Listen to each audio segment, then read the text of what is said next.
Hola, ¿qué tal? Buenas tardes y muchísimas gracias por haber asistido a la última sesión del Súmate de este año. Y hemos tenido la fortuna de los que organizamos el Súmate, de que Natalia, ¿no? Una joven y talentosa académica, haya aceptado compartir con nosotros sus experiencias acerca de la educación a distancia, de la educación remota. Eh, um, y eh, y durante la pandemia, a lo mejor ya estarán enterados, ¿no? Hubo varios profesores que aceptaron la invitación al Súmate, igual que Natalia, decidieron compartir sus experiencias.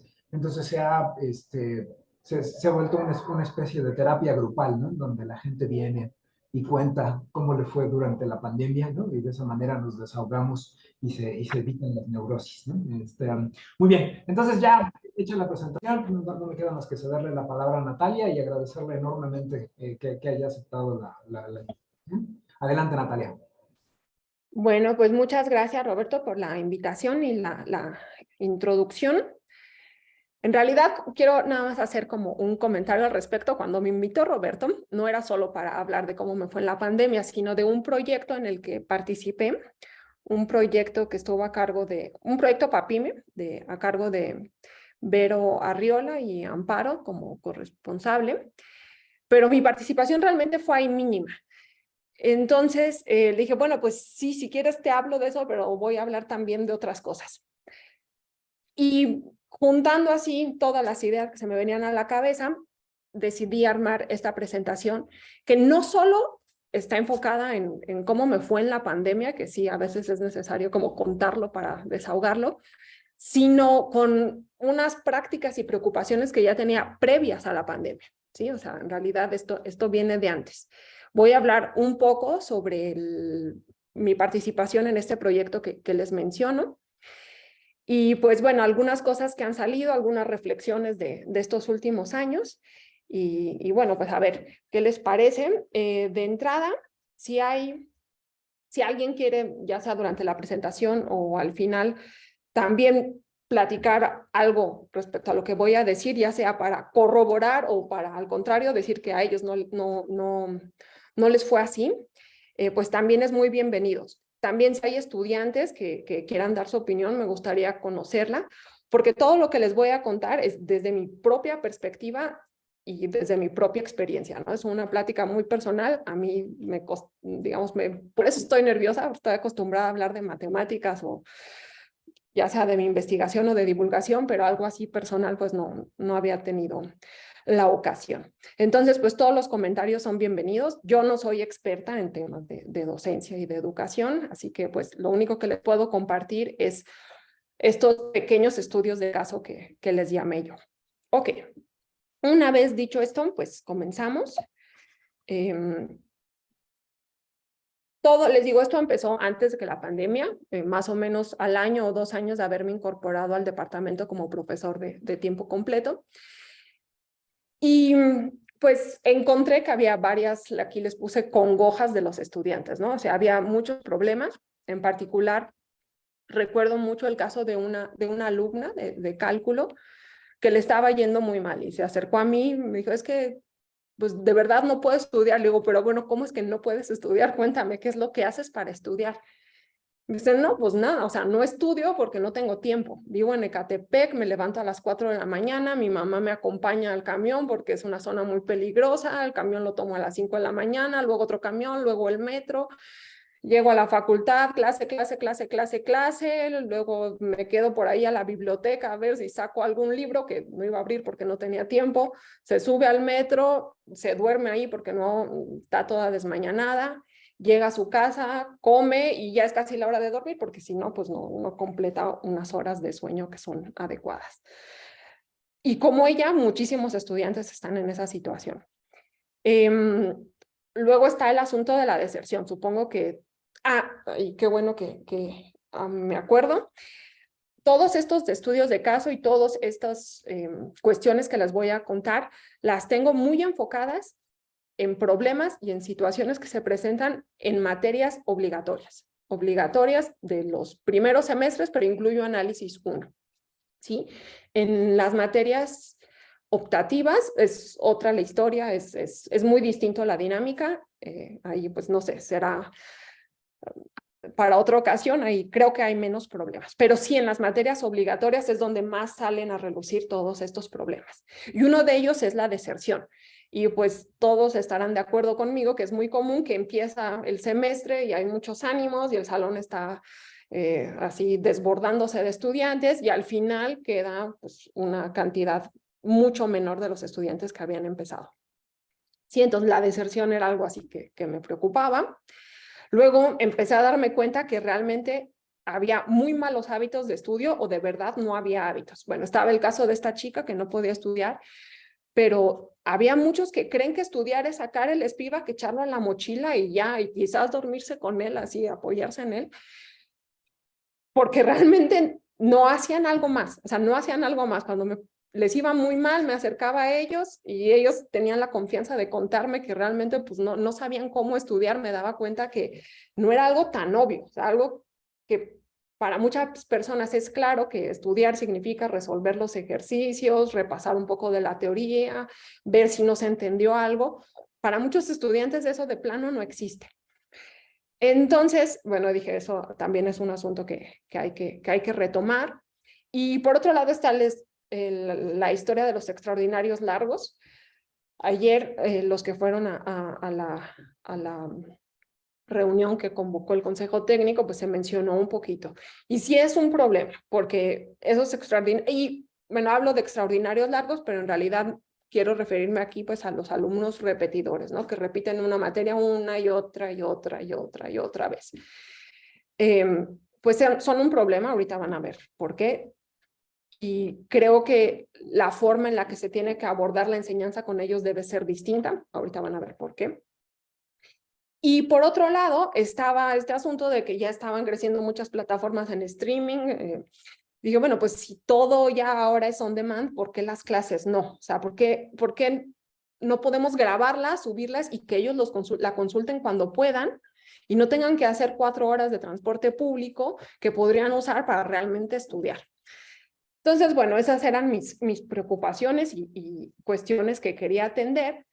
Son muchas, no se pueden hacer todas a la vez, y entonces partí de una hipótesis.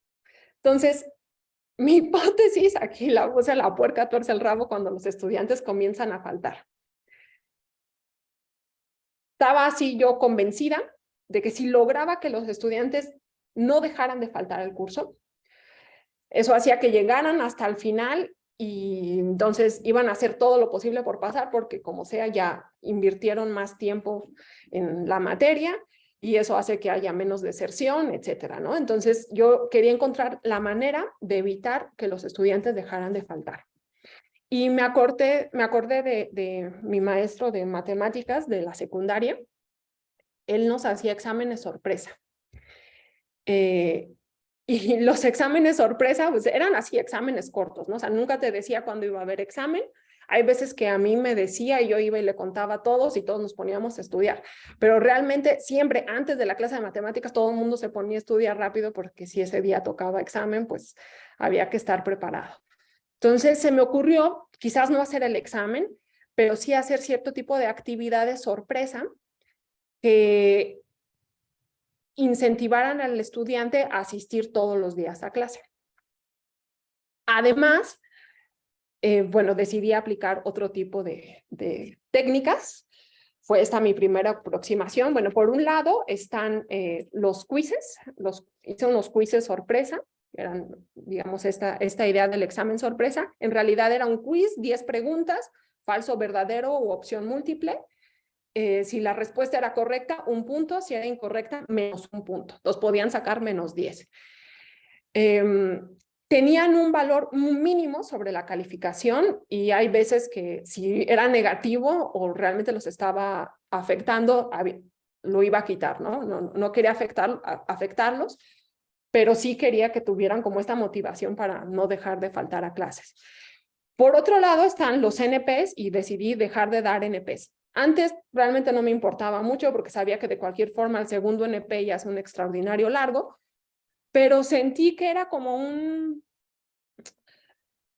un exceso de confianza para los estudiantes. Ay, al cabo hay NP, entonces no pasa nada. Entonces, de entrada les dije que no iba a haber NP, a menos que una de dos, de verdad no se presentaran, y no presentarse es no haber presentado absolutamente nada, porque ahí creo que justo es la definición de NP.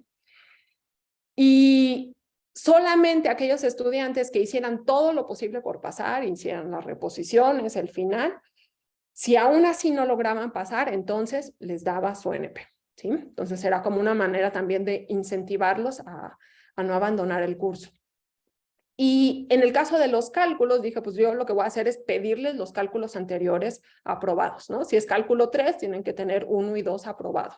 Claro, eso lo podía hacer cuando la inscripción era manual, yo no podía ponerse sus moños. Ok, entonces con estas ideas, digamos, tuve mis primeros grupos con los cuales experimentar. El primer grupo fue un grupo de geometría moderna de primer semestre, que como muchos sabrán es de las materias más difíciles, ¿no? Por ahí a mí me llegaron a decir cuando entré que era la materia con el índice de reprobación más grande de toda la UNAM. Yo no sé si sea cierto o no, pero sí es un problema esa materia. La amas o la odias, ¿no? Como que no hay término medio. Era una materia para primer semestre y los alumnos eran de primer semestre, ¿no? Era un semestre impar. Y pues con ellos no había esta historia de los cálculos, únicamente les iba a hacer los quizzes sorpresa y no dar NPs. Y al siguiente semestre pedí análisis matemático 1, era semestre par, eso significa que los alumnos eran todos repetidores o adelantaban materias o eran de física o de alguna otra carrera que no era obligatoria la materia de análisis. Y ellos igual les iba a hacer los quizzes, no dar NPs, y les pedí aprobados cálculo 1, 2 y 3. El cuarto no lo pedí porque pues había alumnos que estaban adelantando. De hecho, por ahí hubo un alumno que no tenía el cálculo 3, pero no porque lo debiera, sino porque era un alumno de segundo semestre que estaba adelantando materias. Entonces, salvo esos casos particulares que adelantaban, en realidad pues había una diferencia entre estos dos grupos, ¿no? Estos estaban muy frescos, perdón por el dibujito, era nada más para representar. Los alumnos de primer semestre, los de geometría moderna, pues eran alumnos frescos que recién llegaban de la prepa. Los de análisis eran en su mayoría repetidores. Y pues bueno, fue el semestre, digamos, las clases fueron normal, no hice nada diferente, salvo los quizzes y la historia de los 2 NPs. Al final del semestre, en geometría, en el curso de geometría moderna, estos fueron las calificaciones que obtuve. Un 31%, bueno, 32% de NP contra un 30% de 5, juntos dan un 62% de alumnos que no pasaron el curso. Y bueno, aquí están las calificaciones de los demás. Cabe destacar que 8 eran extraordinario largo y de esos 8, solo 1 aprobó el curso con 7. Y dicen, pues está horrible, ¿no? Igual reprobó el 60%, pero para mí fue un logro impresionante, porque lo comparé justo el año anterior, había dado geometría moderna, y el año anterior, cuando a todo el mundo le daba NP y no hacía estos quizzes, reprobó el 76%. Bueno, digo reprobó, tuvo NP, pero en realidad el 70% es un 16% de diferencia que para mí es muy significativo. Obviamente, como son casos, o sea, estadísticamente quizás esto no significa nada, ¿no? Porque son únicamente 2 grupos que estoy comparando. Pero, digamos, como estudio de caso, para mí fue muy significativa la diferencia. Sí, además, el rendimiento fue mayor, ¿no? O sea, pueden ver, hubo más 10, hubo menos 6, o sea, con los quizzes y eso, el rendimiento fue muy superior a este grupo. Cabe destacar que en este grupo, bueno, nuevamente había 8 extraordinarios largos y 1 aprobó con 9. Eso también creo que es significativo para lo que viene después. Entonces dije, está muy bien esta idea de los quizzes y eso. Vamos a aplicarlo con los estudiantes de análisis. Esta gráfica de las calificaciones es los resultados del grupo de análisis un año antes de los quizzes y de no poner NP. Entonces, como ahí sí ponía NP, hubo un 85% de NPs y solo unos cuantos que aprobaron. Entonces, para mí era así garrafal. Yo cuando estaba dando esta materia, era la primera vez que daba análisis, hablé con Carmen Martínez, le dije, es que es horrible. Me dice, ¿nunca habías dado análisis? Es que así es, todo el mundo reprueba. Dije, bueno, pues así será.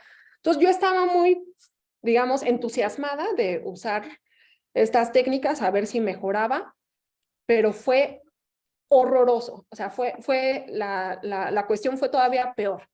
Digamos, si aquí había reprobado el 85%, acá fue pues sí, como un 90% que reprobó. En realidad, este grupo se asustó. Y cabe destacar que en ambos casos, que eran grupos, les digo, de semestre par, o sea, análisis matemático, pero en semestre par, cuando no toca, los alumnos que sí aprobaron, la gran mayoría eran alumnos que estaban adelantando la materia, ¿sí? Eran estudiantes de cuarto o en este caso, les digo, hubo un chico de segundo semestre que sacó 10, o algunos físicos que estaban llevándola de optativa. La gran mayoría de los recursadores nuevamente reprobó. Y pues esto llamó mucho la atención porque dije, bueno, es que quizás estas técnicas de obligarlos a estar en realidad asustan a los repetidores, ¿no? O sea, como que no es algo que a ellos les funcione, ellos quizás quieren más libertad, no lo sé. Entonces dije, bueno, a ver, ¿qué más se puede mejorar? Y aquí es cuando entró al escenario este proyecto que me invitó Vero bueno, Vero era la responsable, Amparo fue la corresponsable, y ellas lo que querían hacer era generar como material didáctico que se autocalificara, ¿sí? Como para que los estudiantes estudiaran por sí mismos y pudieran revisar cómo les fue, ¿no? O sea, y de alguna manera automatizar la calificación. Le dije, pues bueno, es que yo puedo hacer mis quizzes, los puedo hacer así y subirlos al Moodle, pero a mí lo que realmente me interesa es grabar las clases, ¿sí? O sea, yo quiero tener como este servicio on demand de las clases y verse, pues sí, compramos una cámara y ya las grabas y se suben. Entonces, el proyecto me apoyó con una pequeña cámara, que era una camarita de esas para deportistas, de esas que ponen en la bicicleta para hacer deporte extremo. No era una cámara muy buena. Y además, el salón estaba tan lleno que no había un lugar muy bueno para ponerla, ¿no? O sea, se grabó de lado, no fue muy, digamos, no eran videos de gran calidad. Y pues hay unos servicios sociales que me estuvieron apoyando a grabar las clases, a generar un poco de material didáctico, que en el caso de cálculo 3, pues eran imágenes, gráficas, curvas de nivel, etcétera, y a digitalizar estos quizzes para que lo resolvieran las personas que no habían ido a clase.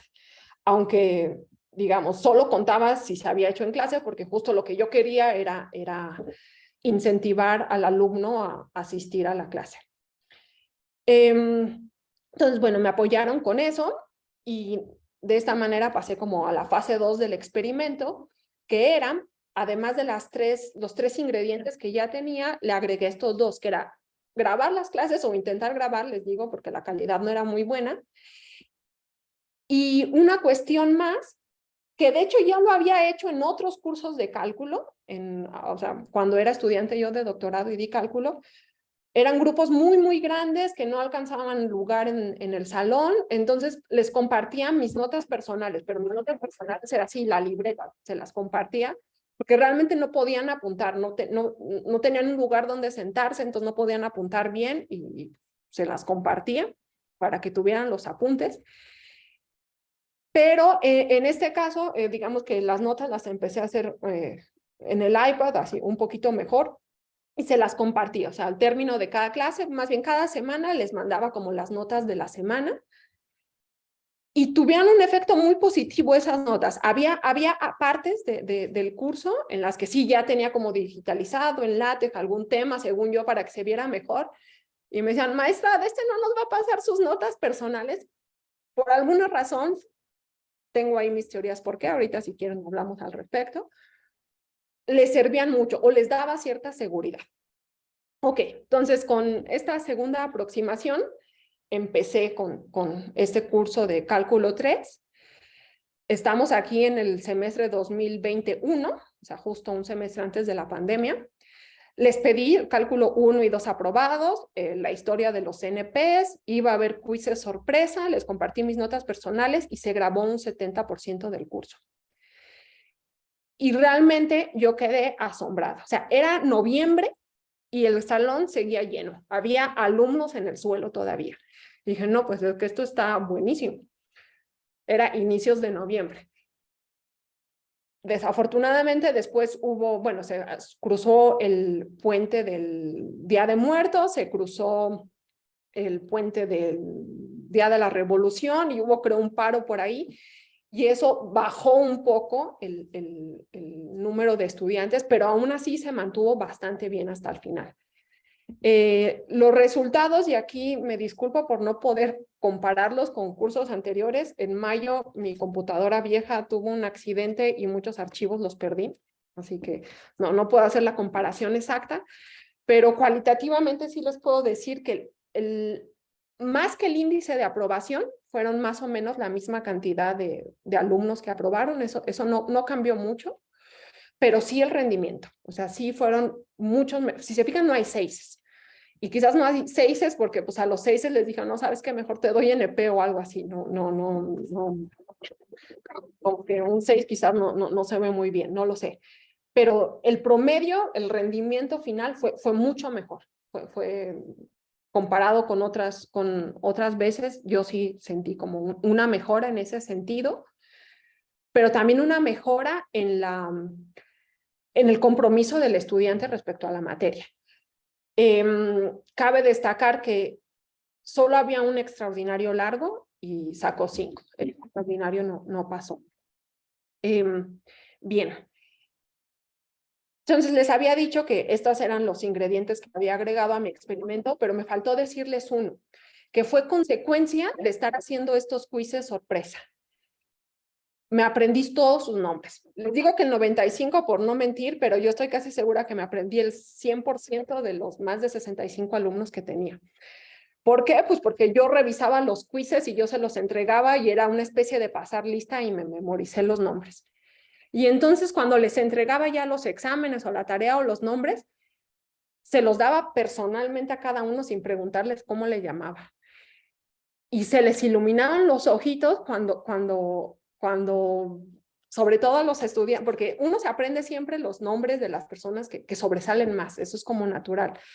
Pero en grupos tan grandes, pues siempre hay varios que en principio pasan desapercibidos, pero el hecho de aprenderme los nombres hizo que, digamos, todos los estudiantes tuvieran un lugar importante dentro del salón y creo que eso fue muy positivo. O sea, el hecho de que yo supiera quién es quién, hizo que esa persona se sintiera un poquito más comprometida con el grupo, más que los quizzes, más que todo eso. Bueno, esa es mi impresión al respecto. Entonces dije, pues voy a hacer lo mismo con el siguiente grupo. Entonces el siguiente grupo, ya estamos unos días, unas semanas antes de la pandemia, les pedí nuevamente 1, 2 y 3 aprobados, no habría NPs, les iba a compartir mis notas, iba a grabar el 75% del curso, y para ese entonces había conseguido una cámara mejor y el salón era más adecuado, entonces iba a poder grabar desde un mejor ángulo. Y me puse la meta de aprenderme los nombres de todos. Entonces llegaba y, ¿cómo te llamas? Pa. Lo repasaba y al día siguiente ya veía que me sabía una fila y me pasaba a la siguiente. O sea, tenía así como digamos, este compromiso también mío con los estudiantes de, ¿saben que ustedes son muy importantes para mí? Me voy a aprender sus nombres, ¿sí? Y pues yo estaba muy contenta con este grupo hasta que viene la pandemia y entonces pues mi plan tuvo que cambiar. Ya todo el mundo le iba a dar NP si lo quería, les iba a seguir compartiendo mis notas. Las clases, lo que hice, bueno, hice primero una encuesta para ver cuál era la situación de los alumnos y pues había una gran mayoría que o no tenían computadora personal, su internet no era muy bueno, no tenían un espacio en su clase para conectarse así en línea. Entonces dije, todos parejo, voy a grabar las clases, las subí a YouTube. Después de cada clase había un pequeño quiz que se autocalificaba en el Moodle. Aquí me sirvió lo que aprendí en el proyecto con Vero. Y los exámenes, aquí sí fue un problema. Dije, ¿cómo le hago? Porque sé que van a copiar, o sea, sé que tienen acceso a internet. Yo no quiero tenerlos ahí en el Zoom vigilándose porque pues, quizás no tienen las condiciones para estar. Entonces, digamos, en vez de hacer un examen de 4 preguntas, lo hacía únicamente, hacía 2 exámenes de 2 preguntas en un tiempo más corto. Eran problemas completamente nuevos, o sea, que no venían ni en la guía, ni en los libros, ni nada. Eso sí fue ahí una labor de andar buscando. Y no les daba mucho tiempo para evitar que digo, podían ellos acceder a lo que se les diera la gana, no importaba si buscaban en internet o no, pero la idea de darles poco tiempo era para que entre ellos no se copiaran. Bueno, mi idea, no sé si no o no, pero lo cierto es que jamás había tenido yo un grupo de cálculo con el nivel de aprobación que tuve esa vez. Tuve al inicio del semestre había 65, hubo 10 bajas, de esas bajas extraordinarias que empezó a haber a raíz de la pandemia. De los 55 que quedaron, únicamente 3 no aprobaron. Yo jamás había tenido algo así. Únicamente 3 no aprobaron, 2 eran extraordinarios largos que desde que empezó la pandemia se desaparecieron. Así no fueron ni para darse de baja. El otro NP fue un chico que si no me equivoco, fue un chico que empezó la pandemia, se fue a su pueblo, en su pueblo no había internet, se logró comunicar conmigo una vez y creo que él ya no se enteró que se podía dar de baja. Pero digamos que todos los demás aprobaron. No sé si fuimos muy vagos o si realmente les funcionó este sistema.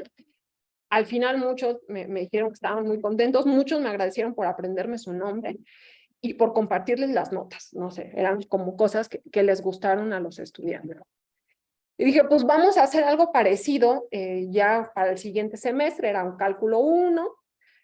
Sin embargo, aquí ya no podía yo tener control sobre nada, ¿no? Dije, no acepto extraordinarios largos, no porque no quiera, sino porque estadísticamente me habían quedado mal. Y dije, pues mejor darle lugar a alguien que estadísticamente tiene más chance de pasar, pero no porque no los quisiera. Pues lo de los NPs, todo el mundo iba a poder tener NP. Les seguí compartiendo mis clases, mis notas personales, perdón, y las clases las grababa en YouTube. Había asesorías por Zoom, quizzes para reforzar, y los exámenes eran un poquito más grandes. Y algo muy importante que incorporé fue esta historia del sílabus. Ahorita lo vemos, pero básicamente era semana a semana, qué es lo que toca ver, cuáles son los ejercicios que hay que resolver, cuándo era así como un programita, ¿no? De cuándo hay asesoría, a qué hora, si había alguna otra actividad importante que hacer, que lo tuvieran todo muy presente. Luego, bueno, en cálculo, al final de ese semestre les hice una encuesta como para ver qué les había parecido. A los que les ha ido bien, me dijeron que les gustó, pero a los que no les ha ido tan bien, me dijeron que ellos preferían las clases Zoom. Dije, bueno, pues vamos a intentar con las clases Zoom. Para cálculo 2, la idea original era pues eso, dar las clases por Zoom, grabarlas. Iban a hacer ya estos quizzes y iban a hacer más bien unos, les llamé preexamen, un quiz grande justo antes de cada examen para que checaran más o menos cómo les había ido. Y el sílabus era importante.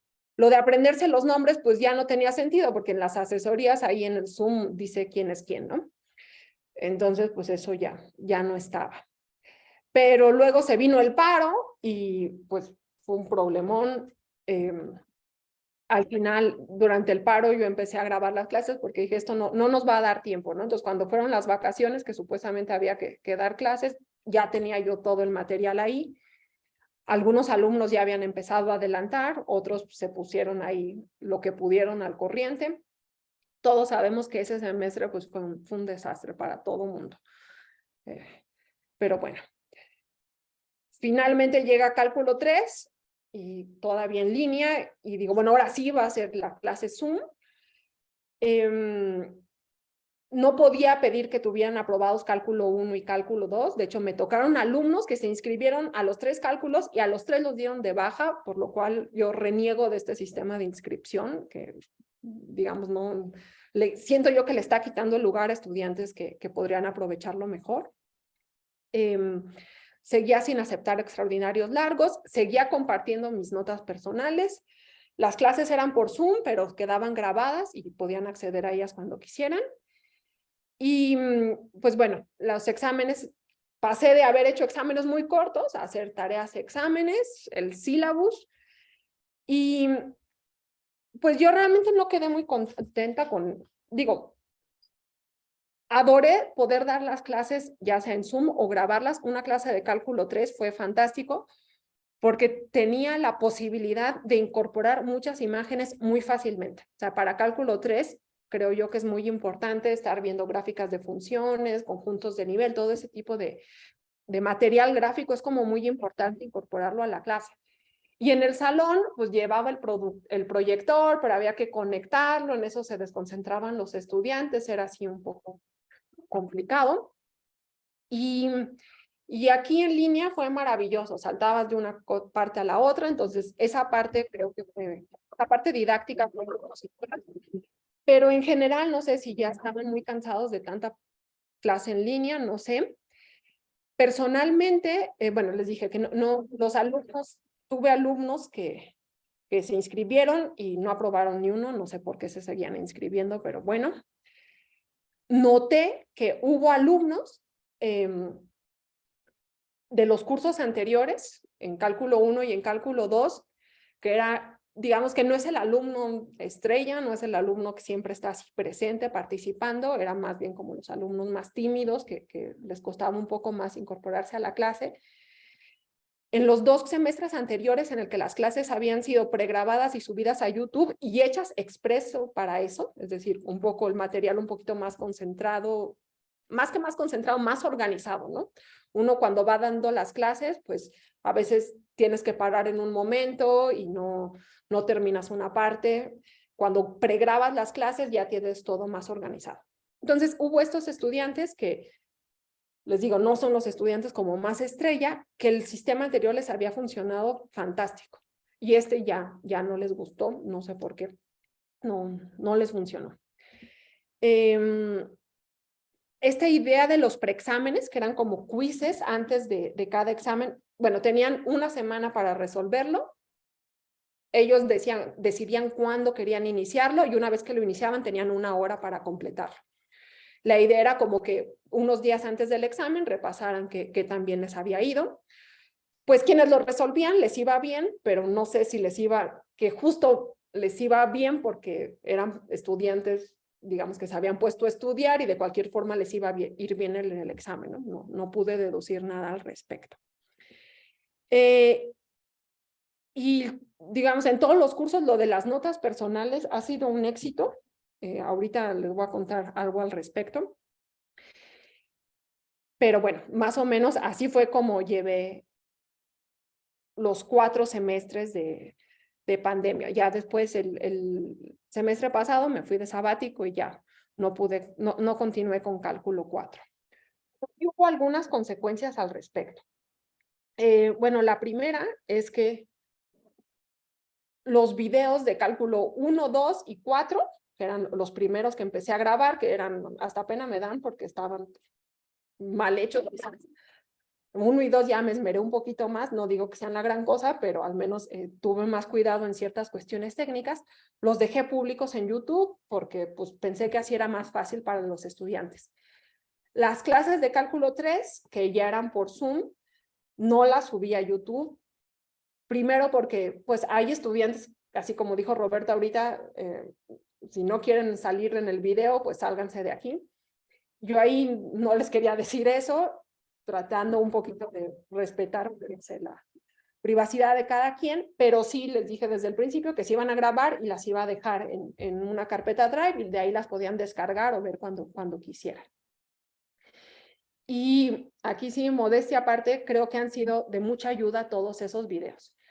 No solo para estudiantes de la facultad, sino también tuve estudiantes internacionales. Aquí les hago algunas capturas que se me hicieron bastante vaciadas. La primera es de un estudiante de Valencia, de la Politécnica de Valencia, no, de de Valencia, no me acuerdo si iba a entrar a la Universidad de Valencia o a la Politécnica de Valencia, pero no había podido entrar por la pandemia, entonces empezó a llevar mis cursos, ya después sí pudo entrar, pero seguía llevando mis cursos.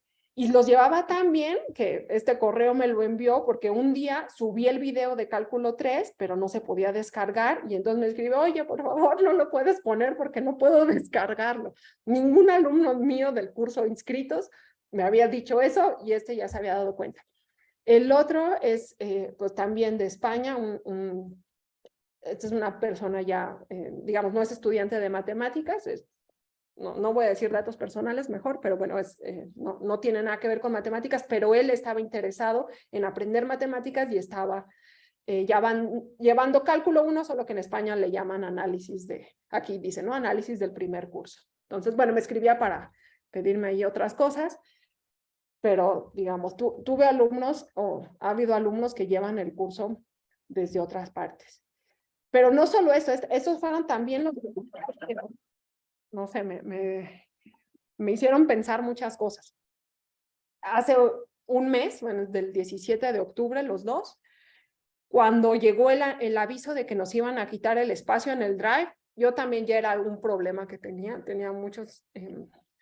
sabía cosas que no me gustaba de depender de lo que decidiera, ya sea la Facultad de Ciencias o Google o lo que sea, respecto al espacio que tenemos en Drive y las cuentas que tenemos ahí. Entonces yo ya llevaba así como un tiempo tratando de sacar todo. Cuando llega el correo, o sea, no lo pienso mucho, contrato espacio en otro lado y paso todo a mi nuevo espacio. Pero al pasar todo, los links que tenía en las páginas para acceder a los videos, pues se rompen y ya no estaba. Eso lo hice el lunes 17 por la tarde. A las 8 de la noche, 2 personas me escriben diciendo que les dé el acceso a los cursos, al curso de cálculo 3. E incluso este de aquí abajo dice, bueno, y si no a los videos, al menos déjenme descargar sus notas. Moraleja, pues creo que esas notas son importantes, o sea, es algo que a los estudiantes les beneficia. Sé que hay muchos profesores que no les gusta compartir sus propias notas, cada quien tendrá sus razones. Personalmente creo que es algo que les ayuda al menos psicológicamente. ¿Cómo vamos de tiempo? Ok. ¿No están cansados? Ya hablé mucho. Bueno, les quería enseñar un poquito cómo estaba Vamos a hacer Voy a continuar con reflexiones y conclusiones finales, y al final, si queda tiempo, les enseño un poco cómo organicé esto del sílabus y los quizzes en línea y ese tipo de cosas. Si les interesa, lo vemos. Pero mejor me concentro en estas reflexiones y conclusiones finales para que sí me dé tiempo. Aunque Roberto me dijo que no me fuera por el tiempo, sí, no quiero dejarlo sin comer. Bien. Ok. Entonces, bueno, ¿a qué conclusiones llegué con todo esto? Entonces, la primera conclusión realmente no es mía, o sea, le copié la idea a una plática que vi hace muchos años, y es la siguiente. Entonces, miren, aquí les pongo 2 imágenes bajadas de la Wikipedia del teléfono hace 100 años. ¿Cómo eran los teléfonos hace 100 años? Y miren cómo son ahora. O sea, no solo cómo han cambiado físicamente, sino cómo han cambiado funcionalmente, ¿no? Todo lo que podemos hacer actualmente con un teléfono. Pero, ¿qué pasa con el salón de clases? Esta es una foto del salón de clases de mi papá en 1964, hace 60 años. Y sigue siendo igual que los salones de ahora, ¿sí? Quizás hasta más bonitos. Pero no solo hace 60 años los salones eran iguales, hace 600 años los salones seguían siendo iguales. Y no solo el salón, sino la dinámica. Miren, igual se duermen, igual platican con el de al lado. Salón de clases sigue siendo igual. Quizás los griegos tenían unas ideas un poco más, ¿cómo se dice? Unas ideas más revolucionarias de lo que podría ser un salón de clases, pero desde hace 1000 años la idea que tenemos no ha cambiado mucho. Y ustedes me pueden decir, pues bueno, algo que funciona, porque habría que cambiar. Por ejemplo, la rueda siempre ha sido redonda. Digo, pues sí, pero antes las llantas, las ruedas eran de madera y ahora las llantas ya son de caucho y ya se arregló, y el diferencial hace que puedan estar las 2 llantas en el mismo eje. O sea, ha habido progreso. Y con el salón de clases no había habido nada, salvo quizás los pizarrones que puso Fox ahí en los años 2000 y que desafortunadamente, creo yo, no se les saca todo el provecho que se les podría sacar, los pizarrones electrónicos. Y no había cambiado el salón de clases hasta 2020, cuando el salón de clases al que estábamos acostumbrados se transformó en algo como lo que ven aquí en la imagen. Y esto en el mejor de los casos, porque aquí el niño tiene un espacio en una mesa y al menos tiene un celular para ver lo que estaba pasando. Hubo muchos niños que no tuvieron acceso, no tuvieron ni siquiera esa oportunidad, ¿no? O sea, fue una desgracia total. Y lo menciono porque creo que nos faltó como gremio prepararnos para algo así, prepararnos en el sentido de reflexionar tantito, a ver, ¿qué es el salón de clases? ¿Qué es lo que necesitamos? ¿Cómo podría mejorar? ¿Qué le sobra? ¿Qué le falta? ¿Sí? Y aquí, obviamente, pensando en una idea muy generalizada de lo que implica el salón de clases, ¿no? Ahora, pues muchos saben que un salón de clases puede ser como estamos ahorita, ¿no? Una conferencia, pues es una abstracción de un salón de clases y funciona, o sea, puede funcionar. Pero más allá de esas cuestiones tecnológicas, a mí personalmente sí me gustaría uno de esos pizarrones de Fox. Se puede escribir todo, guardar, y ahí tienen las notas personales los estudiantes, al menos las notas de las clases es algo que ayudaría, creo yo, sería muy bueno. Pero hay también otras cuestiones que siento que se les olvida a los arquitectos, o no sé, cuando diseñan los salones. Por ejemplo, la altura puede influir en la concentración. Si vemos para arriba, estamos más despiertos que si vemos para abajo. O sea, hay muchas cuestiones que se pueden mejorar. Y creo ahora, con estos años de pandemia, es buen momento para reflexionar al respecto y, digamos, hacer algo para que no nos agarren en curva como aquí en la foto, que ya la voy a cambiar porque me dan ganas de llorar con esta historia. Segunda reflexión. Esto va un poco en relación con el general material audiovisual, ¿sí? Y aquí esta es una línea de tiempo donde hace 200,000 años los antropólogos sitúan la aparición del Homo sapiens. Más o menos un épsilon de varios miles de años, ¿no? Sabemos que esto no es exacto. Luego, los antropólogos, más o menos hace 70,000 años, sitúan la aparición del lenguaje. La escritura hace apenas 5,000 años. Y cuando aparece la escritura no es para que estuvieran escribiendo novelas y libros, era nada más para llevar siempre cierta contabilidad, para una ayuda a memorizar, más bien a no tener que memorizar ciertas cuestiones. Pero todavía durante esos 5,000 años hubo una tasa de analfabetismo grandísima. No es hasta hace 100 años que digamos que ya todo el mundo sabe leer y escribir, más o menos todo el mundo. ¿Y por qué les cuento esto? Pues porque como especie, creo yo, estamos acostumbrados a que nos cuenten las cosas. O sea, nos gusta que nos las cuenten y estamos acostumbrados pues, a esta tradición oral. O sea, por más libros que haya, la tradición oral creo yo que es mucho más fuerte. Y en ese sentido, siento que los medios audiovisuales vienen a complementar muy bien pues la enseñanza. Los libros están muy bien, me encanta. Yo personalmente, digamos, todavía soy de la vieja escuela y me gusta tener libros en físico, toda la cosa, pero creo que es perfectamente válido también tener videos y verlos y aprender de ellos. Y sin embargo, siento que hay como cierto rechazo académico al respecto, como que así es un libro y tiene ISBN y todo eso está muy bien, pero pues un video no es chafa, ¿quién lo revisó, no? El SNI ya lo empieza a tomar en cuenta, según tengo entendido.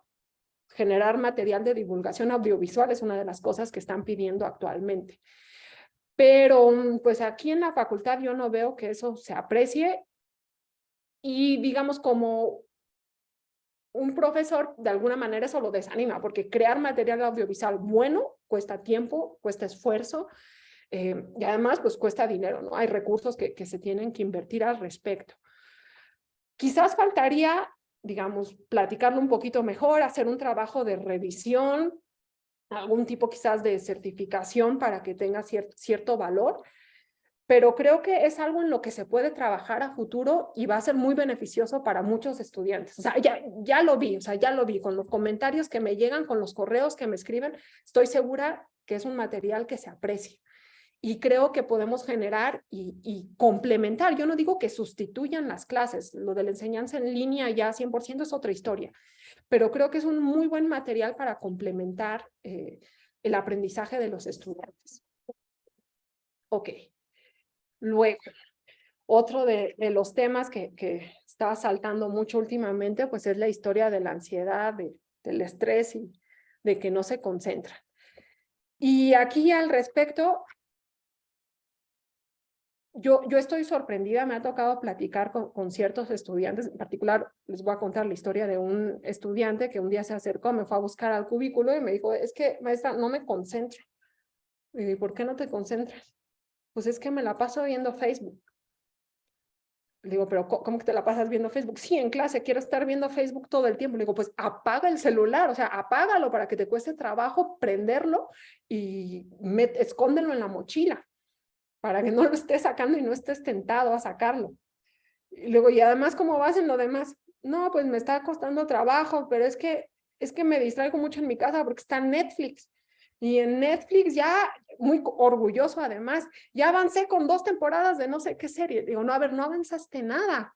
Simplemente estás retrasando en tus otras materias. Entonces, algo que parece tan obvio, me doy cuenta que para muchos estudiantes no lo es. O sea, realmente es una cuestión pues ya generacional, pero que está afectando a una gran cantidad de estudiantes y de gente adulta, ¿no? O sea, y niños no se diga, ¿no? O sea, lo que vayamos a ver con los niños que vivieron esta pandemia, no sé qué sorpresa nos va a traer el futuro, pero estoy segura que va a haber ahí algo que no nos va a gustar. Entonces, Oye, con todas estas ideas, perdón por sí. la interrupción, pero Silvia Torres te pregunta qué piensas de la educación híbrida. Entonces, no sé si pudieras hacer un comentario. No, al final voy a hablar de eso. O sea, yo justo a mí lo que, bueno, al final voy a hablar de eso. Al final voy a hablar de eso, si puede aguantar esa pregunta para el final. ¿Sí? Pues no ha dicho nada, pero yo creo que sí. Sí, Silvia. voy a comentar. No, a mí híbrida justamente esta era mi idea original, ¿no? Lo de hacer esto on demand. Lo de grabar las clases y que de alguna manera ellos pudieran estarlo allá o quizás tener la clase Zoom, pero los exámenes fueran presenciales. Yo, híbrida a mí sí me gusta y creo que es una opción que se debería dar. Pero para llegar a eso hay otras cuestiones técnicas que hay que solventar al inicio. Y quiero hablar de esto del estrés porque tiene que ver con el hecho de estar frente a una pantalla. Y es que el hecho de estar, o sea, hay estudios que demuestran que el simple hecho de tener un celular en el mismo cuarto, aunque uno no lo esté viendo, disminuye la concentración. O sea, para un examen que el alumno tenga el celular ahí, pues es garrafal, lo va a estar distrayendo. Yo me acuerdo en uno de los semestres en pandemia, grupo de cálculo 1, primer examen, les dije, si copian van a tener 0. Tenían un chat público, se empezaron a copiar a través del chat, obviamente nos dimos cuenta, pero yo lo que más me asombró, les dije, a ver, es que tenían la oportunidad de consultar los libros, de preguntarle a Google, de checar la Wikipedia, o sea, de hacer algo en beneficio de su educación. Y en vez de eso, estaban preguntándole a un chat en el que había gente que pues igual estaba medio perdida y distraída porque no estaba poniendo atención al examen si estaba en el chat. ¿Sí? Entonces, el tener que depender de estos artefactos para poderse educar, pues es una cuestión delicada, sobre todo cuando uno no tiene autocontrol y tiene, por ejemplo, todas las notificaciones prendidas. Eso es garrafal, garrafal. Y en particular, pues aquí paso al siguiente tema, el uso de las redes sociales como una herramienta para la educación. A mí me parece, pues, yo lo llegué a usar, yo llegué a hacer grupos de Facebook para la clase que estaba dando y ahí subía las tareas, además las mandaba por correos porque yo no quería obligar a nadie a estar ahí en Facebook, pero como a muchos les gustaba estar ahí, dije, bueno, pues qué bien, si ya están ahí, se los comparto en el grupo y mínimo aprenden algo. Pero después dije, no, esto no está bien. O sea, yo no voy a incentivar a un alumno a hacer uso de algo que les puede estar haciendo mucho daño. O sea, ya hay estudios que apuntan al que la ansiedad y gran parte de todos los problemas mentales vienen del uso excesivo de redes sociales. Entonces, pues a mí es algo que me parece muy delicado y me parece muy delicado que lo usemos en la academia. Ahorita voy a poner una imagen al respecto. Pero en particular, pues eso también es un cuchillo de doble filo, porque si yo no quiero que usen el celular en clase para que no se distraigan, también estoy limitando ciertas posibilidades didácticas. Por ejemplo, en el curso de cálculo 3, donde me gusta que vean la gráfica y como no tengo un pizarrón digital padre, los chicos sacan el GeoGebra y ahí lo grafican y ven y dicen, ah, qué padre, y complementan su educación con el celular. Entonces, pues es un arma de doble filo. Yo no quisiera tener que prohibir, quisiera que el estudiante fuera consciente de apagar las notificaciones y de usarlo como una herramienta educativa, cuando puede ser una herramienta educativa, y ya si quieren en las tardes, en el metro, donde sea, perder un poco el tiempo usando redes sociales o lo que sea. Y esto me lleva también a cuestionar no solo el uso de redes sociales, digamos, para el grupo y para tener cierta convivencia, sino, por ejemplo, para la organización de eventos. Nada más hoy llegó la invitación a 2 seminarios y los 2 se transmitían únicamente por Facebook. O sea, a mí eso se me hace, pero de verdad o sea, no entiendo. Es como hacer una fiesta de niños y hacerla en el salón para fumar con bebedores y gente ahí. O sea, no entiendo qué piensan cuando ponen ese tipo de cosas. O sea, digo, está bien dar la opción de que lo vean a través de Facebook. ¿Por qué no? Si ya van a estar ahí. Pero que sea la única manera de acceder a un seminario, me parece que no estamos pensando las cosas bien. Y déjenme hacer un paréntesis aquí para hablar de algo que considero muy importante, o al menos últimamente me he puesto a estudiar un poco esta historia de la dopamina. Es una cosa fascinante al respecto. Y creo que tiene mucho que ver con varios de los problemas que estamos viendo actualmente con los estudiantes. Brevemente y simplificando todo, la dopamina es un neurotransmisor encargado de la motivación y del movimiento, del deseo, del tener ganas de hacer cosas, ¿sí? Todo el mundo, a menos que tengan alguna patología o usen cierto tipo de medicamentos, producimos cierta cantidad de dopamina todo el tiempo. Es nuestra línea base. Y hay ciertos comportamientos o ciertas sustancias que pueden elevar esa línea, ¿no? Hay estos picos de dopamina, ¿no? Por ejemplo, se echan una raya de coca, va a subir 2.5. Se echan anfetaminas, sube 10 veces, ¿sí? El problema de cuando pasan este tipo de comportamientos, por ejemplo, aquí el personaje quiere checar su Facebook, tiene este pico de dopamina, pero la dopamina no nada más sube y baja, sino que baja más o sea, perdonen aquí la redundancia, pero baja por debajo de la línea base, ¿sí? Cuando está uno por debajo de la línea base, lo que pasa es que estás menos motivado y tienes menos ganas de hacer cosas. Esto es simplificado, las cosas cambian. En realidad, la dopamina, cuando se está liberando por una cuestión, digamos, crónica, por estar checando, por ejemplo, Facebook a cada rato, en realidad se libera antes. Es lo que nos da ganas para ir a hacer el comportamiento adictivo. El problema es que si el estudiante está todo el rato acá checando el Facebook, cuando llega al salón de clases y le pides, ¿sabes qué? Apaga el celular y no lo veas, él ya está aquí. Entonces, nuestros estudiantes están entrando a clases con un nivel más bajo de dopamina, lo cual les da, pues, menos ánimos de estar ahí adentro, tienen ya pocas ganas de estar ahí, menos concentración, etcétera, ¿sí? Además de toda la, digamos, basura mental que ya entró y que puede distraerlos de cuestiones académicas. Por todas estas razones, a mí me preocupa mucho que en la UNAM pongan comentarios como si fuera un negocio cualquiera de sigue las redes sociales. O sea, lo que debería decir es las redes sociales causan adicciones, úsalas con cuidado, evita el exceso, etcétera. Al final de cuentas son una droga, están diseñadas como si fueran una droga. Entonces me parece irresponsable que como academia estemos incentivando el uso de las redes. O sea, no digo que lo prohibamos, no digo que no se usen, pero sí creo que deberíamos tener al menos conciencia de lo que se está diciendo cuando se organiza un evento únicamente por Facebook y cuando se invita a usar las redes sociales así discriminadamente. Perdón por mi exaltación, pero bueno, es que toca ciertos temas personales ahí que me prenden demasiado. Muy bien. Y como ya para terminar, pues les recuerdo, en la UNAM está prohibido tomar alcohol, no podemos organizar un evento y servir una copa de vino. Ha habido campañas en contra de las drogas, no sé si recuerdan esta que hubo hace un tiempo. Y sin embargo, algo que ya, o sea, un problema de adicción que se está volviendo un problema de salud nacional, si no es que mundial, no estamos haciendo nada. Cierro paréntesis.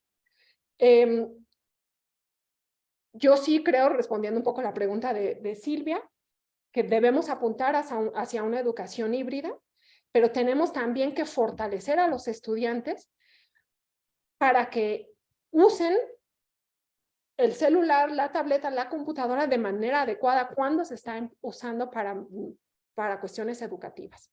Si no, esto va a ser una desgracia. O sea, la pandemia trajo muchísima ansiedad, muchísimo cansancio. ¿Por qué? Pues porque estamos ahí pegados todo el tiempo a la pantalla recibiendo información. Eso no es bueno para nuestra salud, no es bueno para el cerebro, no es bueno para la educación. Entonces, mientras no fortalezcamos a nuestros estudiantes en ese sentido, obligarlos a que sea de una manera, pues no va a funcionar. Darles la opción también, o sea, creo que es algo a lo que tenemos que apuntar, pero trabajar las dos cosas a la par, ¿no? O sea, ok, vamos a generar este contenido, vamos a darte la oportunidad de que veas la clase grabada desde tu casa, pero también ten en cuenta que pueden surgir todos estos problemas y tienes que hacer algo al respecto para que no te afecten ni académicamente y sobre todo, pues, personalmente, ¿no? También. En particular, y ya aquí un poco regresando a la enseñanza presencial, creo que, bueno, no solo presencial es el segundo punto, pero en general creo que sí conviene revisar con los estudiantes cuáles son sus técnicas de estudio y proponer algunas en caso de que veamos que no tienen nada.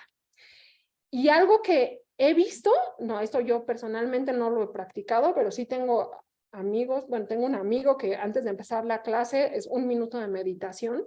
Digamos, a mí me daría quizás pena hacerlo, pero sí creo que hay ciertos ejercicios muy sencillos que se podrían hacer antes de empezar la clase. Obviamente la clase no se empieza violentamente con el teorema y la demostración, siempre hay como un preámbulo en lo que terminan de llegar y eso, pero más allá de ese preámbulo, creo que sí es conveniente como un momento de, a ver, todos como en el avión, apaguen los celulares, guárdenlos, fijen un punto al frente, recuerden dónde están, por qué están aquí y órale, vamos a empezar. Un poco para, digamos, despejar la mente de todas, pues estas, lo que sea que se nos haya metido en los que nos pasamos de un salón a otro porque estuvimos checando ahí el celular y chin, el novio ya está con la otra, bla, bla, bla. O sea, liberarse un poco y llegar un poco más concentrados al salón de clase. Al final les voy a compartir un link, si quieren checarlo, de una plática que habla de varias técnicas al respecto. Ya me estoy pasando, entonces, Roberto, tú dime si quieres que ya pase al final, nada más pongo la bibliografía o si puedo hablar unos 10 minutos más. Al contrario, Natalia, que por los comentarios en el chat hay mucha gente que está siguiendo atentamente la plática, entonces, dos cosas. Desahógate. Desahógate. Ok, bueno, otra cosa que aprendí durante la pandemia me di cuenta, pero después hace poco encontré la corroboración científica de la importancia de borrar el pizarrón. A mí me dio mucha gracia porque los estudiantes, cuando eran las clases presenciales, pues siempre se cansaban de que yo escribía mucho. Me decían, es que escribes un montón. Digo, pues sí, pero también borro un montón. Y de hecho tenía como una contractura ya pues no sé, de escribir arriba y de borrar tanto. Cuando pasamos al modelo en línea, pues eso ya no estaba, ¿no? En las clases Zoom, pues, como al final les vas a dar las notas, digamos, hay veces que sí te dicen, espérame tantito en lo que termino de anotar, y uno se espera, pero en general, pues no borras. Y ese momento de descanso en lo que borras, siento que era muy importante. Y los estudiantes pues se cansaban más. O sea, sí noté, varios lo dijeron, es que nos cansamos más que en clase, que en clases presenciales.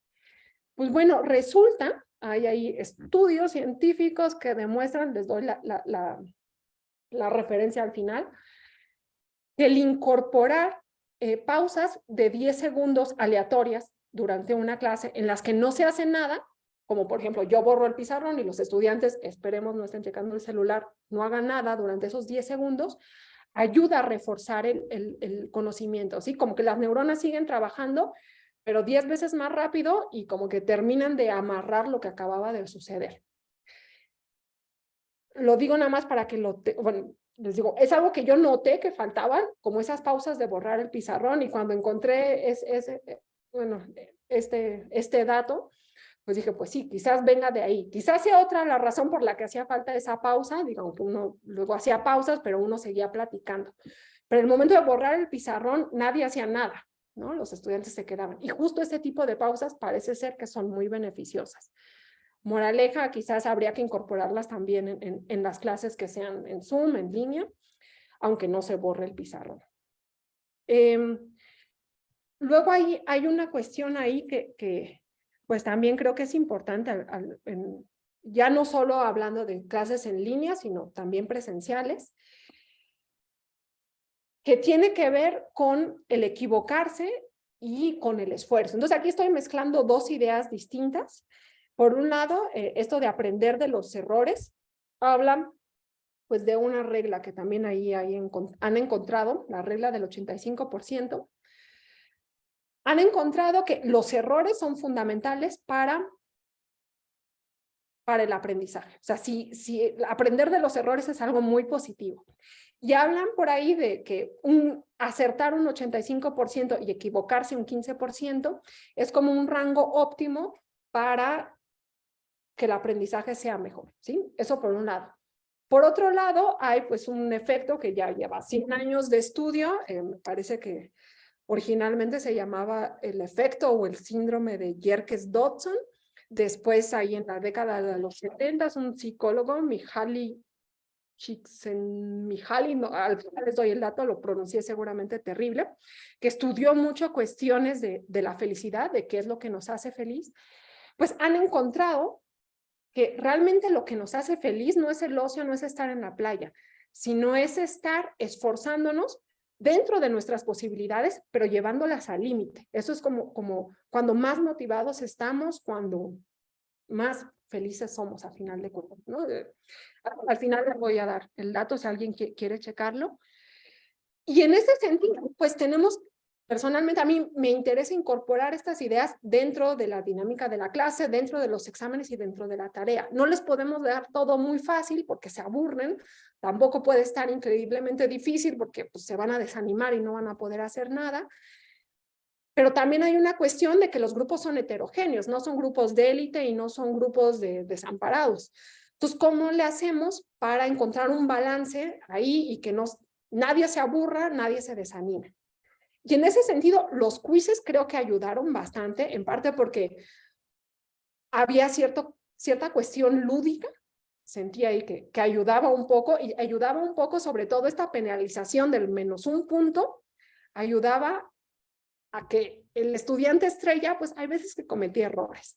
Y esos errores que costaban un poquito más, ayudaban pues a echarle más ganas, quizás a que no se durmiera en sus laureles.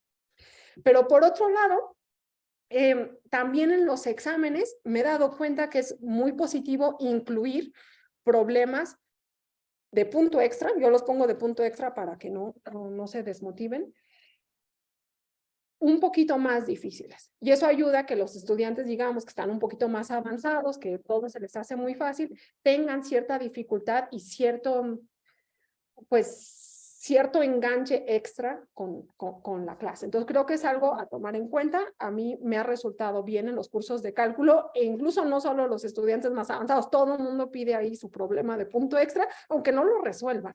Es simplemente, pues no sé, como una prueba que les gusta, creo que es algo muy bueno y nada más lo menciono ahí para tomar en cuenta. Incluso cuando los exámenes eran en línea y no podía revisarlos, yo seguía poniéndole sus problemas de punto extra y de verdad luego te llegaban cada respuesta increíble que daba mucho gusto. Es algo, creo que muchos profesores también incorporan eso y es algo que creo que es muy positivo y no hay que dejar. Ahora sí, ¿con qué me quedo? Perdón, Bueno, Natalia. Hay una pregunta de nuevo de Silvia Torres. Dice sí. que ¿cuánta deserción tuviste en tus clases? Esa es una. Y la otra es, ¿tienes alguna idea de por qué dejaron de asistir a tus clases? A ver, ¿las clases en línea o las clases presenciales? Porque yo en línea, ahí sí, les digo, la primer semestre de la pandemia, que fue, digamos, mitad en presencial, mitad en línea, la deserción lo puse ahí, fueron únicamente 10 personas que dieron de baja el curso y nada más. Les digo, aprobaron todos. En los demás sí hubo, pero ya no les puse las gráficas porque me es difícil comparar porque no tenía otras veces que hubiera dado en línea, ¿no? O sea, como que es la primera vez y porque cada semestre ocurrió una desgracia. Entonces, en el primer semestre, el cálculo 1, la desgracia fue el primer diciembre de la pandemia, que fue una cantidad de muertos. Entonces, al final, o sea, tuvimos las vacaciones y todavía nos quedaba un mes de clases y regresaron los estudiantes, pero abatidos. Se le había muerto la abuelita, se le había muerto el papá, o sea, era de verdad una tristeza. Las asesorías eran terapia más bien, o sea, realmente fue muy, muy, muy triste. Entonces, ahí sí hubo un bajón. Si quieren les doy el dato, ese ya no lo chequé, lo que sí me acuerdo que en sus momentos lo comparaba con otros cursos y pues estábamos más o menos igual. De hecho, comparé, por ejemplo, con el paro sí tuvimos mucho menos deserción que otros cursos. Eso sí, en el semestre del paro lo comparamos, dijimos, no, pues sí, se fueron un montón. O sea, creo que sobrevivieron 25 de 65 en el semestre del paro. Pero lo comparamos con los otros y eran mucho más que otros cursos, ¿no? O sea, yo llegué a ver cursos de 300 que quedaron 3 o algo así, no sé. Entonces, me es difícil comparar, o sea, les puedo decir, no tengo como una teoría, cada vez fue distinto. La primera fue la diciembre negro, se murió mucha gente y fue terrible esas vacaciones. La segunda fue el paro y el tercero yo siento que ya estaban cansados, eso fue lo que más... Cansados y además acostumbrados a dar de bajas las materias, lo cual es terrible. O sea, es algo que quería mencionar si me dan 5 minutos más, pero bueno. ¿Con qué me quedo? De todos estos años, tanto presencial como en línea. Bueno, grabar las clases sí o sí, de lo que preguntaba Silvia. O sea, ya tengo la cámara, tengo el tripié. Para cursos obligatorios voy a grabar las clases y de alguna manera se las voy a dejar disponibles a los estudiantes. Creo que les ayudaría. Creo que podría ayudar a que no tengan que hacer 4 horas en algunos casos, porque de cualquier forma pues tienen que ir a otras materias. Lo de compartir mis notas personales, se lo seguiré compartiendo. Digo, son notas estilo la morra de los plumones, ¿no? Es así un poquito más, trato de hacerlas mejor cada vez. Creo que les ha ayudado mucho. Digo, está bien quizás algún día aspirar a hacer notas en látex y eso, pero se ríen un poco los estudiantes al respecto, ¿eh? Como que les gustó, pienso yo, al menos me lo dijeron. Fíjense, cuando un alumno falta a clases, no va al libro a tomar los apuntes, se lo piden al compañero. Entonces, básicamente es la misma idea. Creo que eso les da ciertas, pues no sé, cierta seguridad que ha funcionado. Los quizzes y los preexámenes creo que han funcionado con grupos obligatorios, ¿sí? Cuando sean extraordinarios largos, ahorita voy a decir algo al respecto, ahí la dinámica tiene que ser distinta. El sílabus, incluso si son clases presenciales, por ejemplo, cuando fueron las clases en Zoom no eran presenciales, pero aunque, digamos, lunes toca clase conmigo, martes clase con el ayudante, todo eso les ayuda a tener cierto orden, a no olvidarse de qué vieron, es muy bueno. Sí quisiera seguir generando contenido, seguir independiente, digamos, de grabar las clases y mejorar el que ya hay, ¿no? Hay que darle una revisada. Creo que es algo que me gustaría seguir trabajando. Y lo de aprenderse los nombres es fantástico, se lo recomiendo a todo el mundo. Hagan el esfuerzo, además ayuda a prevenir el Alzheimer. Entonces, bueno, eso me quedo sobre todo pensando en los grupos de materias obligatorias, principalmente por esta historia de los quizzes y los preexámenes. Una pregunta, Sí. Natalia. Roberto Torres quiere saber tu opinión sobre la carrera de matemáticas en modalidad en línea. ¿Cuál es tu opinión? Mi opinión es que sí se debe hacer, sí se puede. Lo único que no estoy convencida son los exámenes. O sea, yo creo que se puede hacer en línea y exámenes presenciales. O, digamos, examen tipo Zoom, pero ahí sí te estoy vigilando que no estés copiando. Al menos ciertos, o sea, quizás no todos los exámenes, pero ciertos exámenes, sí deberían ser de esa manera. Yo creo que sí se puede. Yo creo que sí se puede. Estoy convencida de que sí se puede. Esa es mi opinión. Y que la deberíamos implementar, y quizás no solo matemáticas, sino también, por ejemplo, actuaría, que tiene mucha demanda, sería muy beneficioso. Pero sí, la cuestión de los exámenes, ahí es donde habría que tener un poco de cuidado al respecto.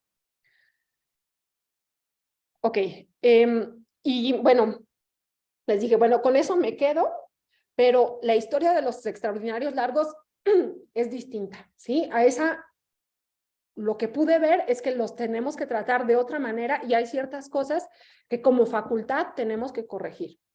Y aquí quiero comentarles dos cosas. Por un lado, pues hay estudios que demuestran que más o menos por ahí a partir de los 25 años perdemos la capacidad que tienen los niños de aprender, digamos, por ósmosis, ¿no? O sea, los niños, o sea, echas un niño ahí y nada más con estar en cierto ambiente, escuchar ciertas cosas, va a aprender muchas cosas. Más o menos a partir de los 25 años se necesita, cuando un adulto quiera aprender algo, necesita realmente concentrarse y enfocarse en eso que está aprendiendo, ¿sí?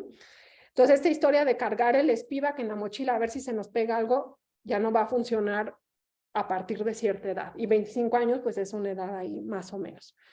Por algo, para ciertos grupos de educación para adultos se necesitan dinámicas distintas, ¿no? Por ejemplo, en clases de inglés, los grupos de adultos, las dinámicas son muy distintas. Lo mismo para alfabetizar a adultos, ¿no? No se enseña a escribir y a leer igualmente a un adulto que a un niño. Eso por un lado. Pero por otro lado, yo considero estos extraordinarios largos o estos alumnos repetidores como una cuestión de un mal hábito. Le podría llamar incluso hasta una adicción, porque ya una vez que te enganchaste con dar de baja la materia, una primera vez quizás no se agrave, dos ya valió, lo vas a seguir haciendo. Así se hacen los malos hábitos. Y para corregir los malos hábitos, hay, digamos, literatura y estudios al respecto. Hay dos cuestiones que se tienen que cambiar. Por un lado, tiene que haber un castigo, tiene que haber una consecuencia negativa del mal hábito. Sí, lo siento. Y segundo, se tiene que cambiar el ambiente en el cual se promueve, ¿sí? Si uno tiene acceso fácil a cierta droga, pues va a ser muy fácil recaer. Y al respecto, déjenme contarle dos cosas. No sé si siga. Bueno, primero, este es un estudio, ahí está la bibliografía, si alguien quiere, que justo habla al respecto. Bueno, es un artículo que justo habla al respecto de estas dos cuestiones, ¿no? Del castigo, o digamos, una consecuencia negativa que surja de realizar el mal hábito y de cómo es necesario cambiar el ambiente en el cual se promueve el mal hábito. No sé si siga Sergei, porque él fue quien me contó que en la Unión Soviética, si no aprobabas el examen de ingreso a la universidad, antes de volver a presentarlo, tenías que haber pasado 1 o 2 años en el ejército o en las fábricas, lo cual, pues bueno, es una especie de castigo bastante fuerte, pero de alguna manera incentivaba a los estudiantes a echarle ganas para así pasar el examen. Y es que eso está muy estudiado también, que esta idea de que, vamos a motivarnos y piensa en el éxito y utiliza esta imagen positiva para, digamos, alcanzar tus metas, No funciona, funciona el inicio, pero luego pierdes el ánimo. Lo que realmente funciona es el miedo y el terror a lo malo que puede suceder si no lo obtienes. Entonces, bueno, lo dejo ahí como una idea. Y la segunda es esta historia de cambiar el ambiente. Y miren, aquí les quiero contar algo que me pareció muy interesante. Si quieren checar este artículo, está súper interesante. Natalia, Habla. una interrupción. Pilar Valencia, perdón, te pregunta si vas a compartir la lista de fuentes de consulta. Supongo que si te escriben a tu correo electrónico, tú podrías Miren, regresar. ¿por qué no? Termino y les comparto la presentación. Y al final hay una, y es que al final está como una bibliografía, entonces termino y les comparto la presentación, y si hay algo más que no haya incluido ahí, me pueden decir, y sí, claro, me escriben y se los mando, ¿sí? Entonces les digo, este artículo, si quieren revisarlo, está muy interesante, de cómo,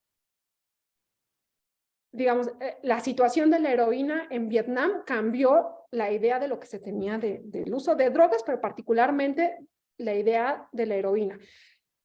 Pues muchos tenemos esta idea de que la heroína de todas las drogas es la peor, es en la que te enganchas y no sales de ahí. Bueno, pues resulta que cuando fue la guerra, los gringos se dieron cuenta que como el 35% de sus, bueno, al principio creían que eran menos, descubrieron que eran más, de sus soldados en Vietnam eran adictos a la heroína.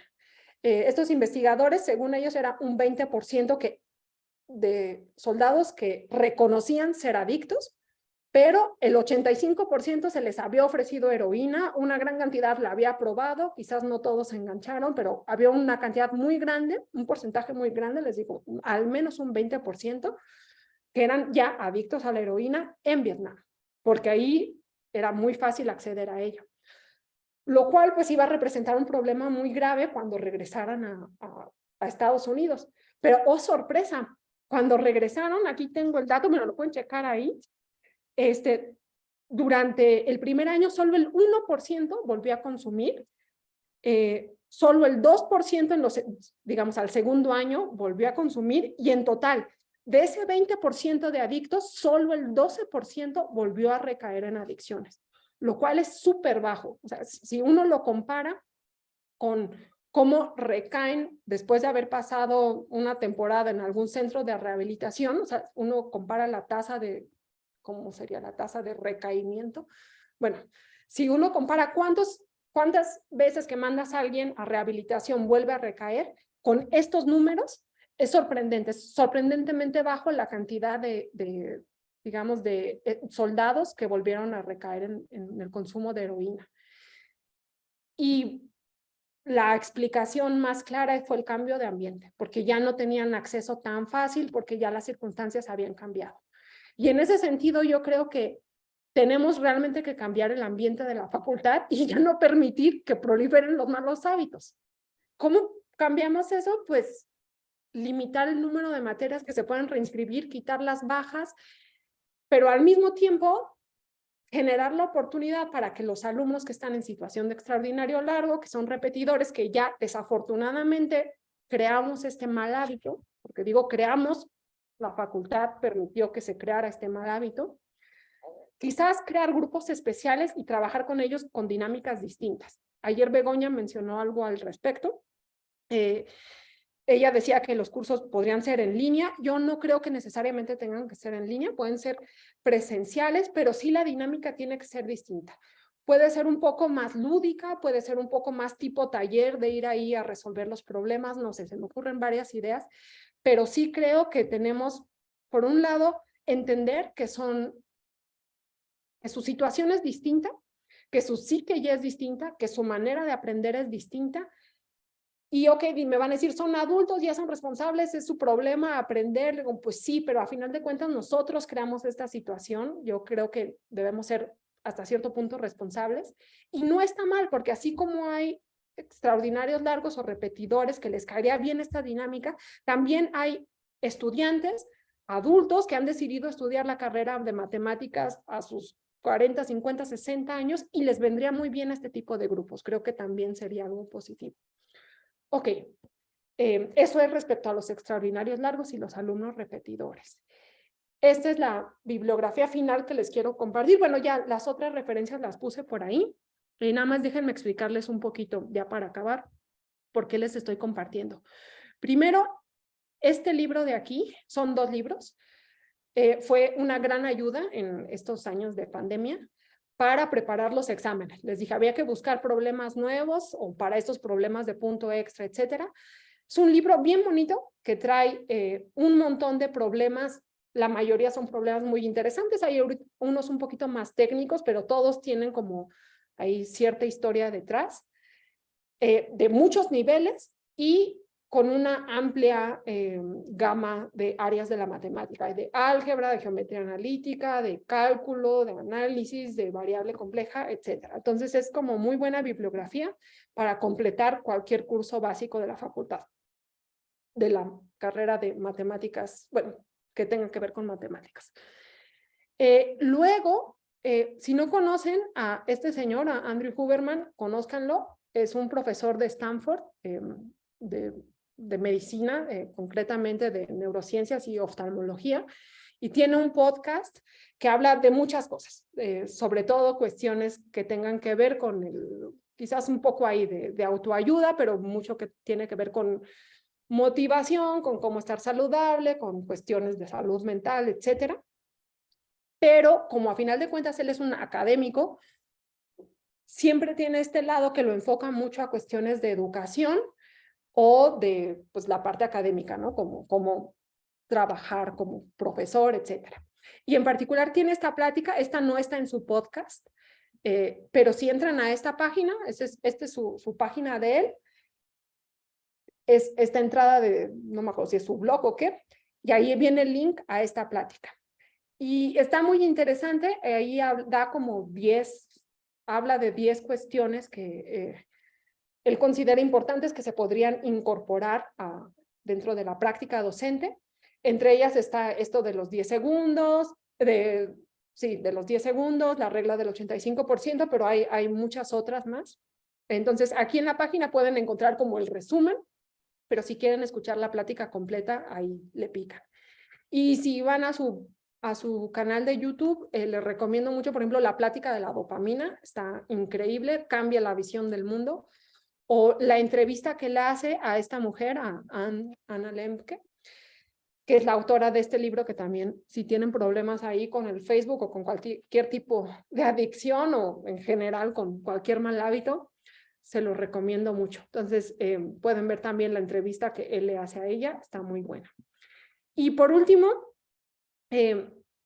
con esto que les comentaba de que realmente lo que nos hace feliz o han encontrado que nos hace feliz es el estar esforzándonos y estar llevando así como nuestras posibilidades al máximo, pero todavía dentro de lo posible, pues quien ha hecho muchísimo trabajo al respecto es este hombre cuyo nombre no puedo pronunciar, pero creo que es Mihaly Csikszentmihalyi, perdón si lo pronuncié mal, su libro Flow.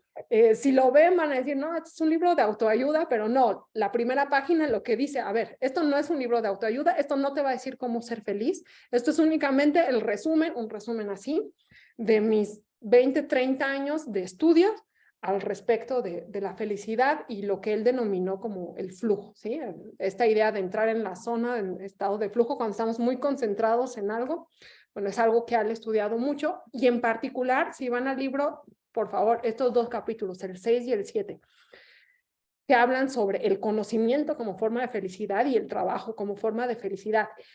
Concretamente, ahí menciona está la link a un estudio, bueno, un artículo que tiene esta hipótesis que me gustó mucho de las matemáticas, del origen de las matemáticas.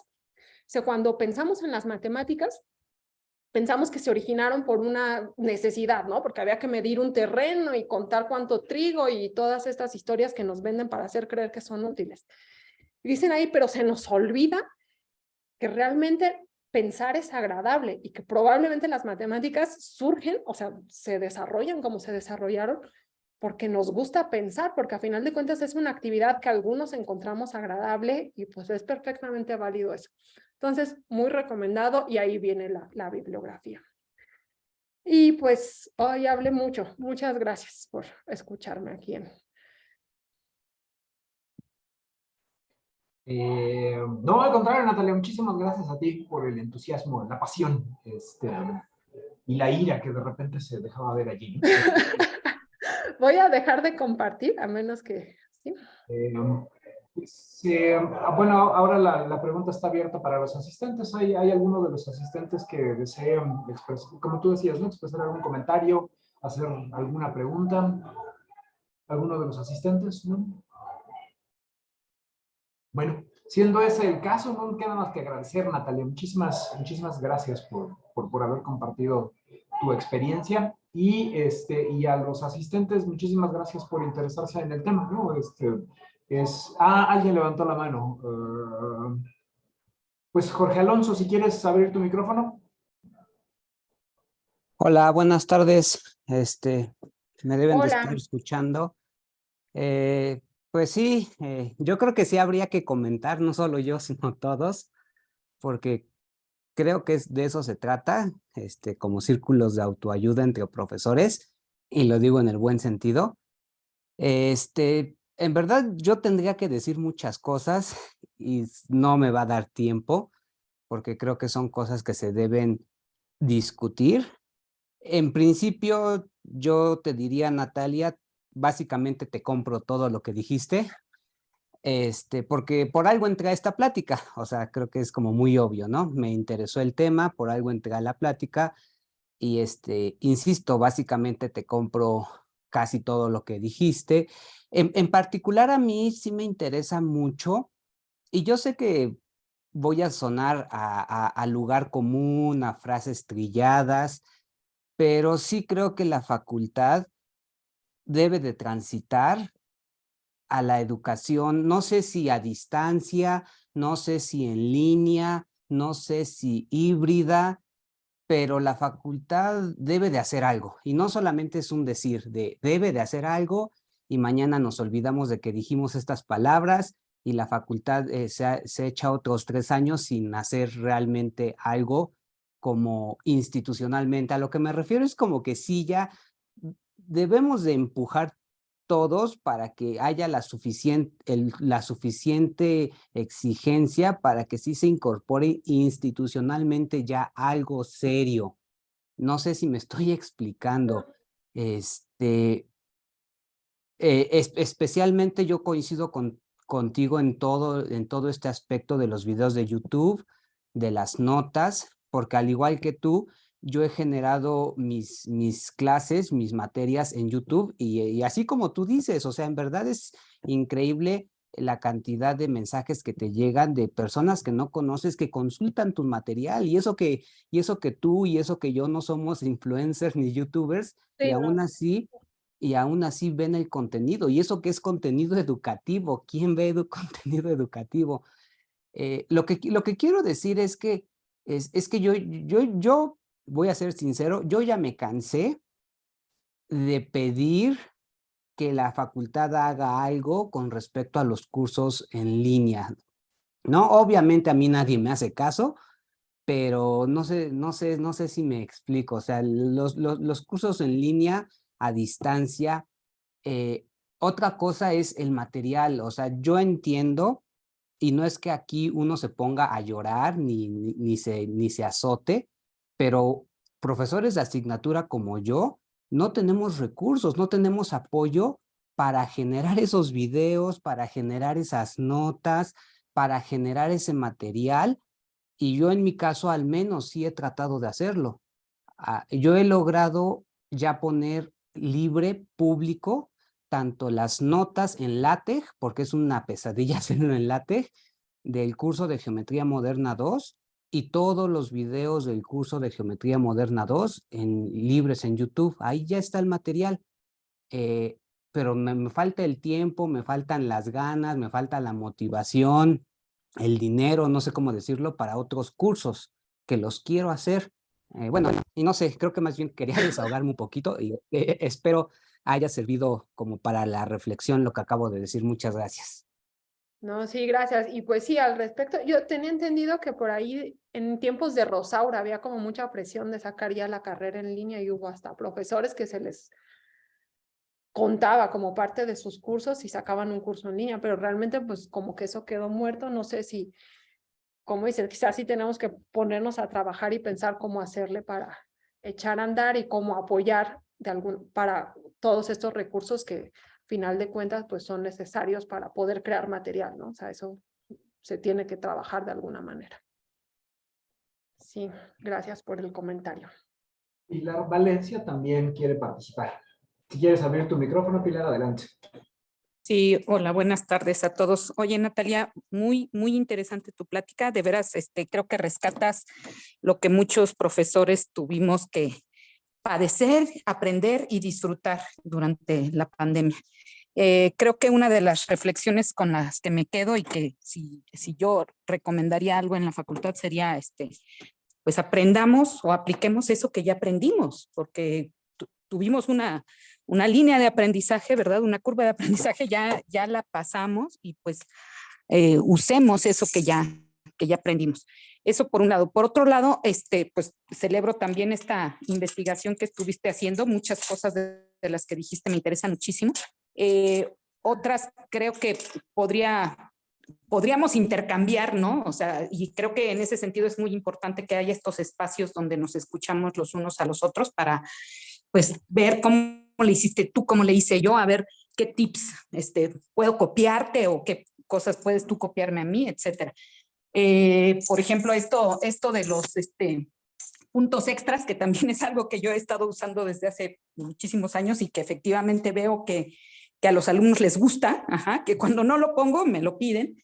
Este asunto de volver las cosas más como un juego, que ya hay toda un área que se dedica a hacer esto, ¿no? De la gamificación, y que efectivamente les interesa, les reta, ¿verdad? Esto de llegar a un nivel más alto o hacer puntitos o qué sé yo, y que, bueno, yo no lo he analizado en mis cursos, pero sí sé de colegas que sí lo han hecho y me interesa mucho, ¿verdad?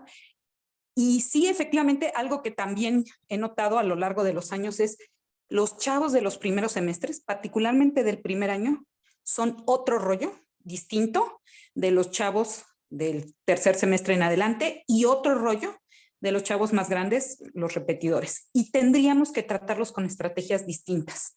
Sí, al principio yo lo reconozco, yo me porto mucho más maternal, con chavos de primer ingreso, de estar exigiéndoles, pidiéndoles, hagan estas cosas, hagan estas otras. Uno, porque traen mucho más entusiasmo. Dos, porque sí se dejan. Si les digo, oigan, la tarea es para dentro de 3 días y es por equipo y es con estas reglas, lo hacen. O sea, están como dispuestos porque vienen un poco acostumbrados a estas dinámicas, ¿no? Del profe es el que manda. Ya con los chavos más grandes, pues no, ¿verdad? Ya hay que negociar, pero sí hay que tratarlos distinto, pues no se pueden tratar de la misma manera, y creo que sí sería interesante pues que revisemos institucionalmente, ¿verdad? Estas estrategias y estos modos de proceder. La cuestión, ya hay eso por último, la cuestión de poner o implementar una modalidad a distancia en la facultad institucionalmente es harto complicada porque ni siquiera tenemos SUAYED. Y primero habría que implementar el SUAYED y después las carreras a distancia.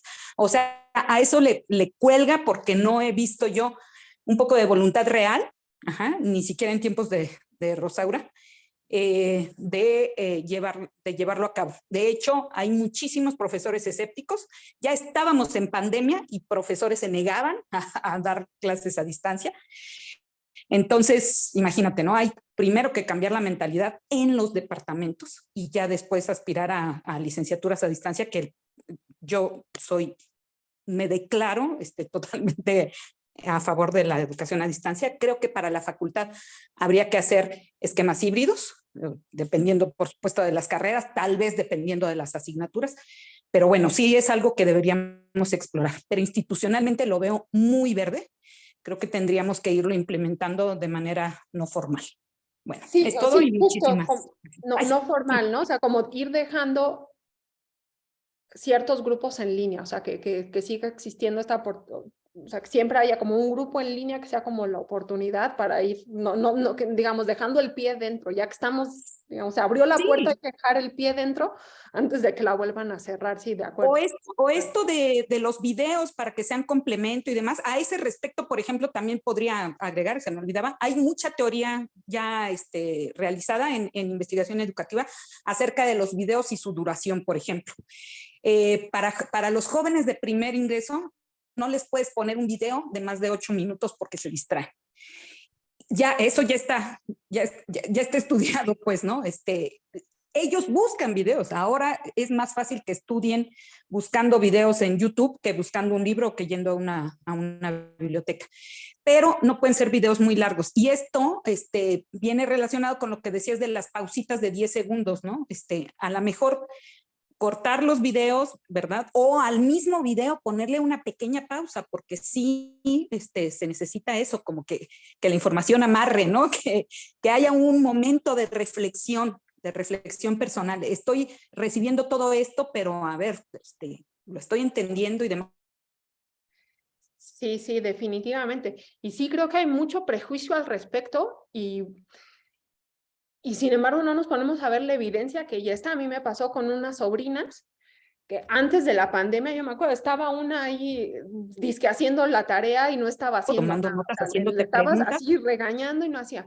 Y ahora Sí. hace unos meses, pero a ver, ¿qué país de Latinoamérica no tiene salida al mar? Uruguay y Bolivia. O sea, se sabía un montón de cosas. ¿Y dónde aprendió todo eso? En YouTube.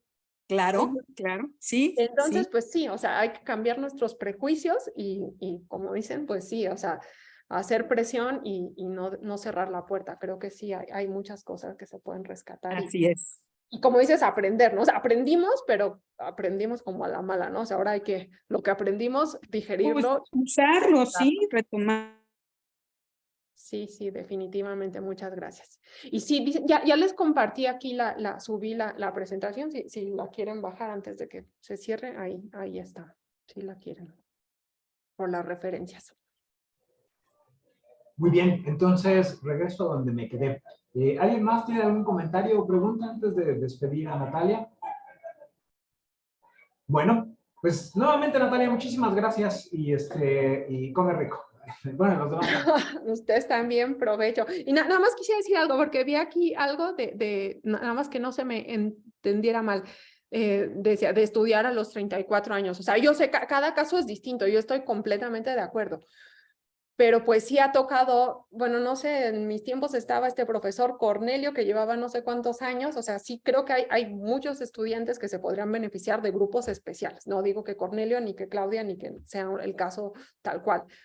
Incluso podría ser que alumnos regulares prefieran este tipo de dinámicas. Yo en particular conozco a unos de estos olímpicos que no se dignan ir a la clase, quizás estos cursos especiales serían mejor para ellos, ¿no? O sea, que no tengan este compromiso de estar ahí, nada más se les evalúe de otra manera. Entonces, sí, cada situación es, no quise, digamos, no quería que se me malentendiera. Hay muchas situaciones, cada una es distinta y por lo mismo ofrecer esta diversidad creo que es, pues, fundamental, ¿no? Creo que es importante. Pero de cualquier forma, muchas gracias también por el comentario, toda la retroalimentación, pues es muy bienvenida. Muchas gracias. Muy bien. Entonces, ahora sí ya, la tercera es la vencida. ¿Algún otro comentario o pregunta? Ya sea de Natalia o de los asistentes. ¿No? Siendo ese el caso, que tengan muy bonita tarde y gracias por haber asistido a esta plática y muchas gracias, Natalia, por compartir toda tu experiencia. No, de nada. Gracias a ustedes por estar aquí, la invitación. Bye, bye.